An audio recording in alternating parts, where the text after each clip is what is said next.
Okay, so now the Supreme Court, talking about the judiciary, the federal judiciary, the Supreme Court gets the most attention, okay? It's actually very important to understand, though, that all of the federal positions are important. The Supreme Court nominations, especially in recent years, for different reasons, in part because of this general rise in partisanship and the kind of the temperature of so many political discussions rising. Supreme Court nominations have gotten a lot of attention, but a lot of federal judges have been appointed in the past few years. The Supreme Court can only hear a fraction of the cases that are presented to them now. Okay, the way that the Supreme Court hears something, you have to petition them. Okay, they decide, there it is, rule of four, they decide based on 4 out of the 9 justices have to vote to hear the case. Okay, they can only hear a small part of the cases that people petition them to hear, which means that a lot of those federal decisions at the appellate level end up standing. They don't have the same authority, especially over time, as an actual Supreme Court decision, but they end up being very important. And also, of course, that's usually where Supreme Court justices come from. Sometimes they might be academics, but oftentimes Supreme Court justices, when they're nominated, they are taken from the federal judiciary, okay?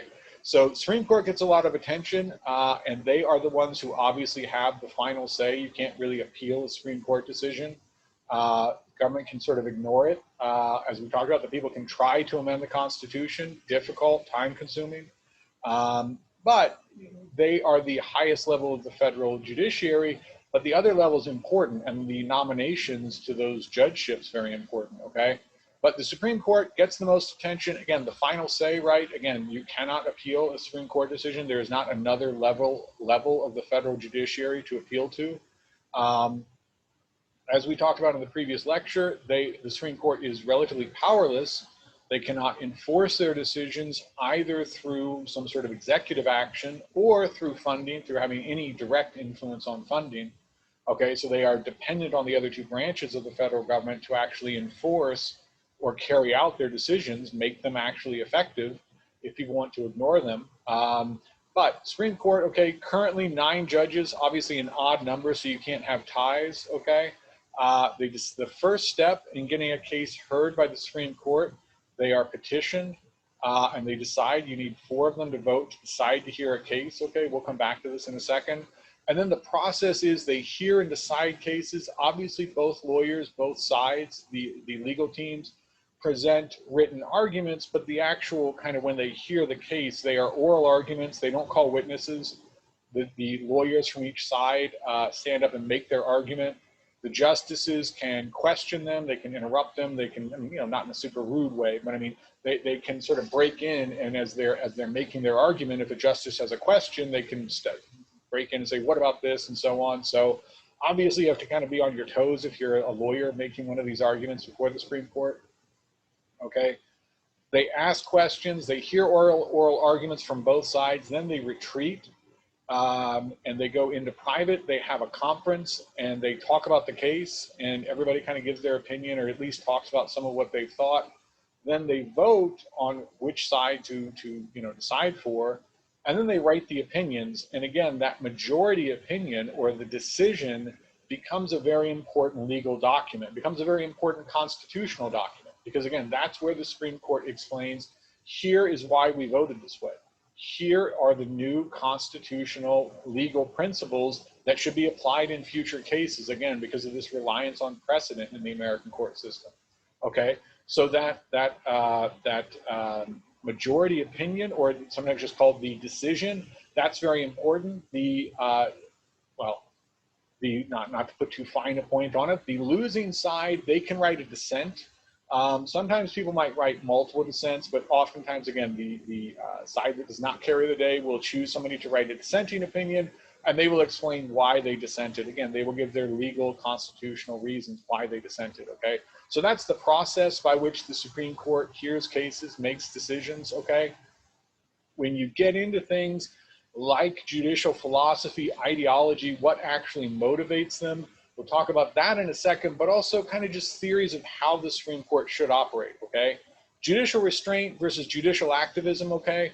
Judicial restraint, the idea is that judges should rule relatively rarely. They should rarely strike down democratically elected or democratically enacted laws. Okay.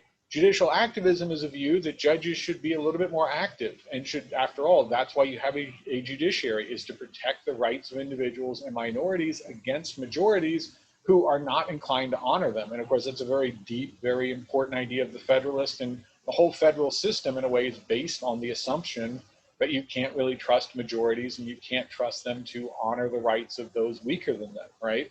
So that's why you have a judicial branch to step in and to see when legislatures, when majorities acting through legislatures have passed laws that are unjust or that interfere with the rights of minorities or individuals.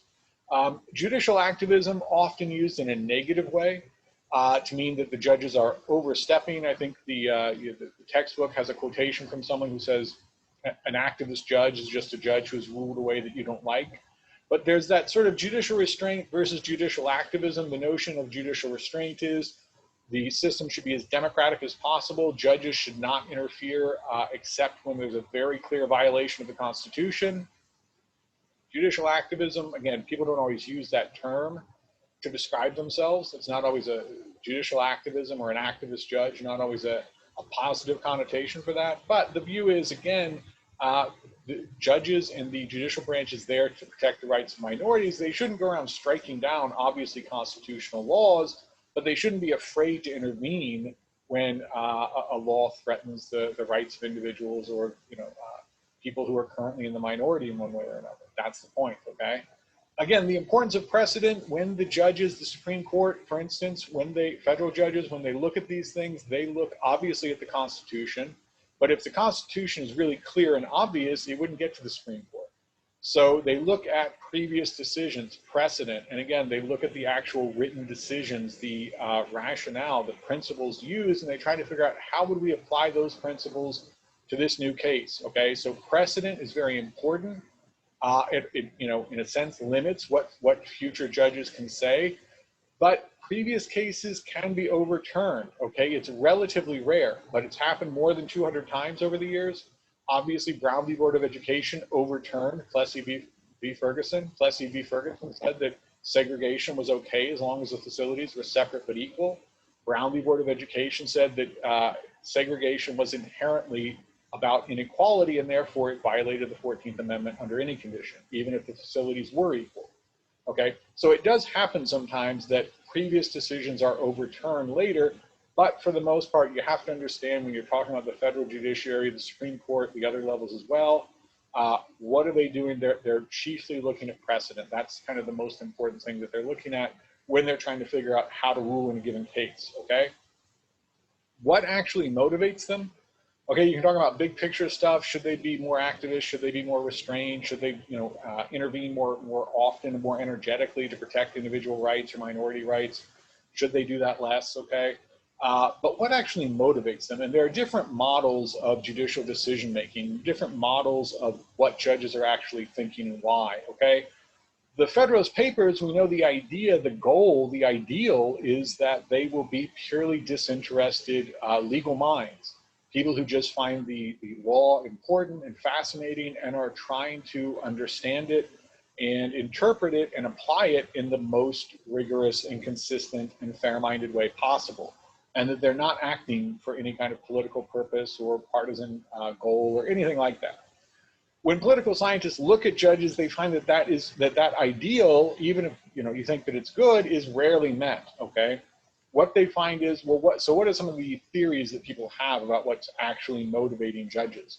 If it's not just a pure disinterested legal theory, what is it? What does motivate them? Okay, one model is the behavioral model. This suggests that things like personality, background, religious beliefs, and things like that are what kind of determine the way that judges will decide. That's somewhat limited because you can have people from the same background, of the same religious, may belong to the same church, have the same religious belief or lack of belief or whatever, and they vote very differently, okay? So clearly, I mean, personality, that's hard to figure out exactly, what somebody's personality is. The judges, remember, they tend not to appear in public very much. I mean, they appear in public, but they tend not to give a lot of public statements. They, of course, you know, they're elevated above everybody else. When people are arguing, they're down on the floor. The judges are kind of elevated. They wear the black robes. They're really not supposed to give interviews. They've done a little bit more of that in recent years, and some people have found it, you know, bad and you know, maybe not alarming, but you know, not a good direction for them to be headed in. Other people just found it kind of tacky.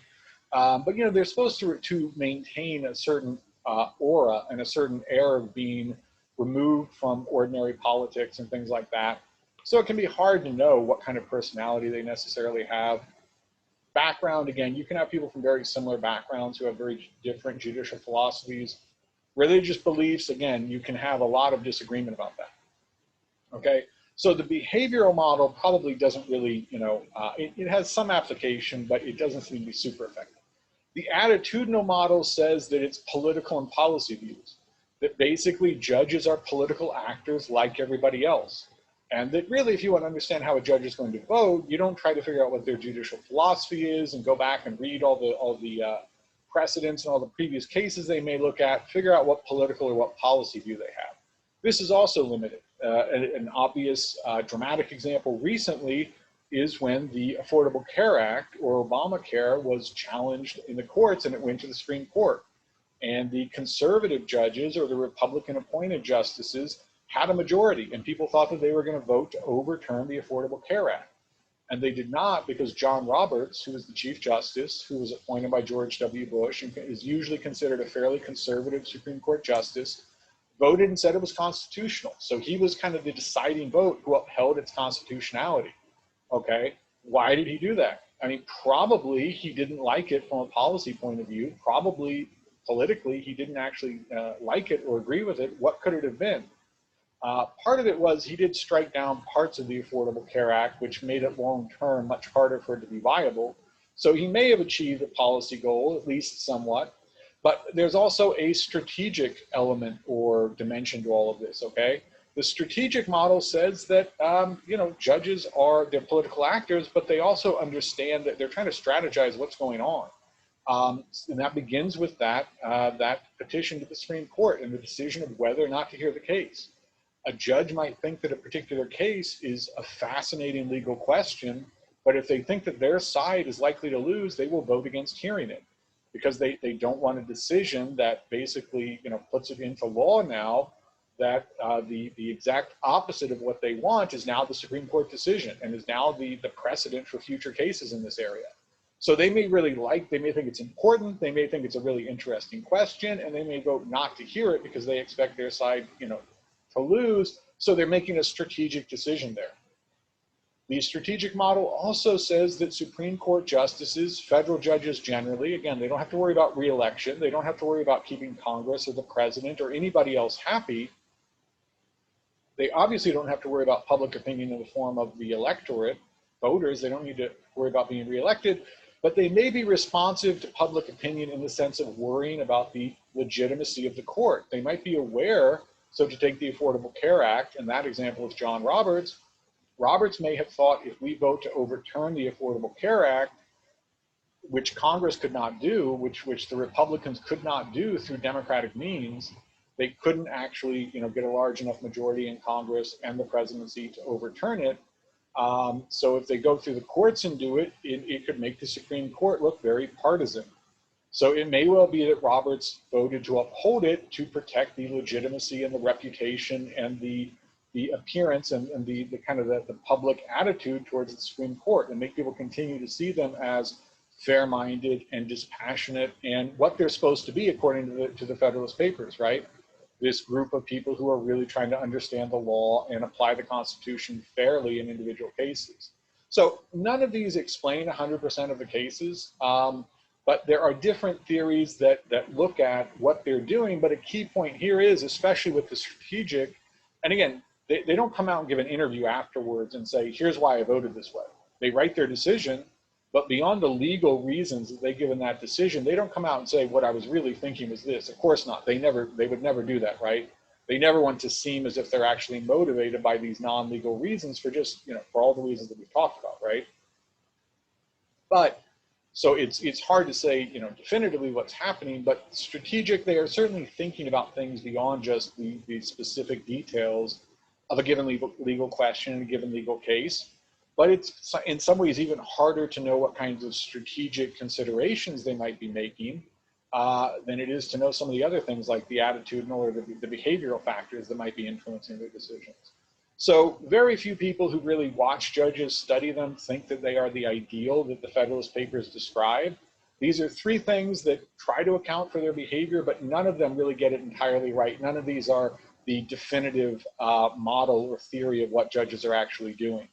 But they are, many, many ways judges are political actors, and that seems relatively clear.